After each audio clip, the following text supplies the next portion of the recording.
गांव के चाउमीन। गांव में चाउमीन का चलन अभी अच्छे से नहीं आया था, लेकिन सुरेश शहर से चाउमीन बनाना सीख कर गाँव में ठेला लगाता है। अरे ये केचुआ है क्या भैया? कैसे खाया जाता है? अरे नहीं नहीं, ये चाउमीन है। चाउमीन शहर में खाया जाता है। कितने की दे रहे हो सुरेश? 10 रुपए की प्लेट भरकर। तभी वहां शहर से पढ़ा एक लड़का आता है। जरा एक प्लेट चाउमीन तो देना। सुरेश उसे चाउमीन देता है। उसे चाउमीन खाता देख गांव वाले भी उससे चाउमीन ले लेते हैं और खाने लगते हैं। अरे वाह सुरेश भैया, कमाल की बनाए हो। 2 प्लेट मेरे बच्चों के लिए भी पैक कर दो। बस फिर क्या था, सुरेश का ठेला लगता है और चाउमीन खरीदने वालों की लाइन लग जाती है। तभी वहां से गांव का साहूकार होकर गुजरता है। और ये क्या भीड़ लगी है? लगता है झगड़ा हो गया है गांव में। चलूं मैं अभी तो मजे ले लूं। अरे कहाँ है, इतनी भीड़ लगी है यहाँ? लड़ाई हो गई है क्या? अरे साहूकार साहब, ना ना ना, कोई लड़ाई ना हुई है। ये तो सुरेश की दुकान है चाउमीन की। हम लोग चाउमीन खाने आए हैं, आप भी खाइए ना। साहूकार चाउमीन खाता है और सुरेश की तरफ देखता है, जो सारे दिन के पैसे गिन रहा होता है। अरे सुरेश, क्या लागत है इस काम की? अरे साहूकार जी, आप अब आए तो ये पूरे 10,000 रुपए ले जाइए, जो पिछले साल शहर जाने से पहले आपसे लिए थे ना। लागत तो क्या कहे, जो आपने दिया था उसी में सीखा भी है और दुकान भी खोल ली। अरे पैसे इतने जल्दी क्या जरूरत थी? कैसे जरूरत नहीं थी साहूकार जी, इतना मोटा ब्याज कहाँ से भरते। साहूकार को अब सुरेश की दुकान को हड़पने की लालच आ जाती है। नाना करते ये सारे दिन में 500 रुपए कमा ही लेता है। अरे गांव में ये ऐसे ही कमाता रहा तो कहीं ब्याज का काम ना शुरू कर दे।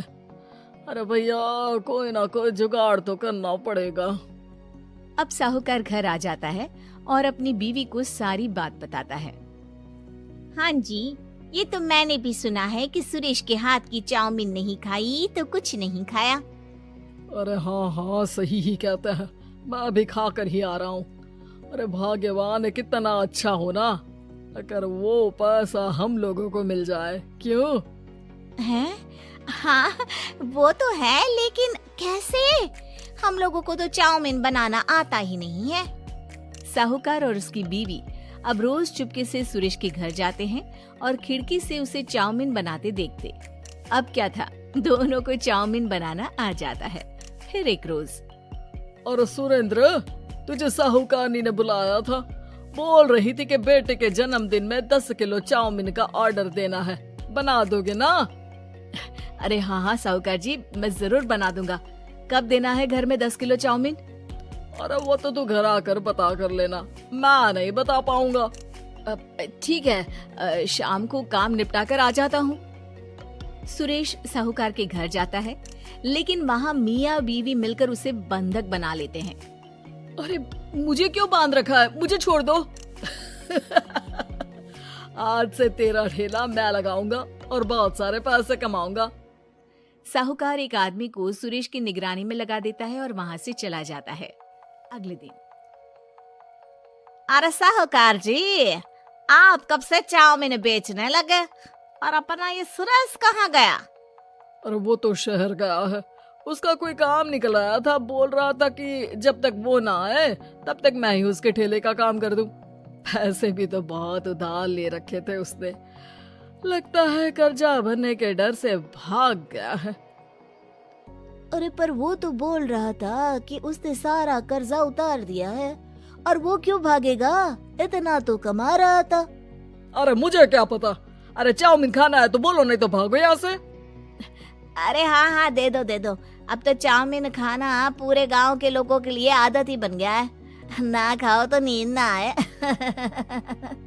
हाँ हाँ, तो लो और निकालो 50 रुपए। 50 रुपए क्यों? सुरेंद्र तो 10 रुपए में देता था। अरे वो पागल था, मैं थोड़ी ना हूँ। गांव वाले, जिनको चाउमीन की लत लग गई थी, वो करते भी क्या, दे दो और ये लो 50 रुपए। लेकिन फिर साहूकार उन लोगों को प्लेट में थोड़ी सी चाउमीन रख देता है। अरे ये क्या, पैसे 5 गुना ज्यादा और चाउमीन बस इतनी सी। अरे साहूकार साहब, भगवान से तो डरो। बस फिर क्या था, साहूकार की मन मर्जी चलने लग जाती है और गांव वाले करते भी क्या। एक रोज मुझे तो लगता है कि सुरेश को साहूकार ने मार डाला होगा, क्योंकि उसका काम इतना अच्छा चल रहा था, फिर वो क्यों जाता, और वो भी साहूकार के हवाले दुकान करके। ना बाबा ना। अगले रोज भाग्यवान, देखो तो जरा, इस सुरेश भी ना कितना पागल था। जिस काम से वो ज्यादा पैसे बना सकता था, उससे इतने कम पैसे छाप रहा था। 50 रुपए प्लेट में भी गांव वाले खूब खा रहे हैं चाउमीन। हाँ जी, और जितने में वो लोगों को 10 प्लेट खिलाता था भर भर कर हम लोग उतने में 20 प्लेट बना रहे हैं। क्यों जी? वहीं सुरेश रोज भगवान से मांगता कि बस एक बार वो किसी तरह वहां से निकलने में कामयाब हो जाए, लेकिन उसकी हर कोशिश नाकामयाब होती। फिर एक दिन, अरे भाग्यवान, ऐसा कुछ करो कि चाउमीन बनाने का खर्चा आधा हो जाए, जिससे हम लोगों को और मुनाफा हो। ना जी, मुझे तो कोई तरकीब ना सूझ रही। अरे सुनो, एक काम करते हैं, चाउमीन बनाने में जो सब्जी लगती है वो मंडी में लेने तुम देर रात चली जाना। तब तक वो सारी सड़ी गली सब्जी जो दुकानदार वहीं फेंक जाते हैं, वो उठा कर ले आना फ्री में। अरे वाह जी वाह, आप तो बहुत समझदार हैं जी। बीवी वैसा ही करती है, लेकिन अब लोग चाउमीन खाते तो मुंह बनाकर। फिर एक बार, अरे राम राम राम, ये पेट में दर्द काहे हो रहा है? आई, आई, आई, आई, आई। हाय रे हाय, मेरा भी पेट दर्द के मारे फटा जा रहा है। सभी को शक हो जाता है कि उन लोगों को चाउमीन खाने से ही ये बीमारी हो गई है। वहीं दूसरी तरफ जो आदमी सुरेश की निगरानी कर रहा था, वो सो रहा होता है और मौका देखकर सुरेश वहां से भाग जाता है। सुरेश गांव वालों के पास जाकर उन्हें सब कुछ बता देता है। बस अब क्या था, साहूकार के घर पुलिस पहुंच जाती है। चलो, तुमने गांव के लोगों को खराब सब्जी वाली चाउमीन खिलाकर बीमार किया और सुरेश को बंधक बनाया। तुम्हें इसीलिए हम गिरफ्तार कर रहे हैं।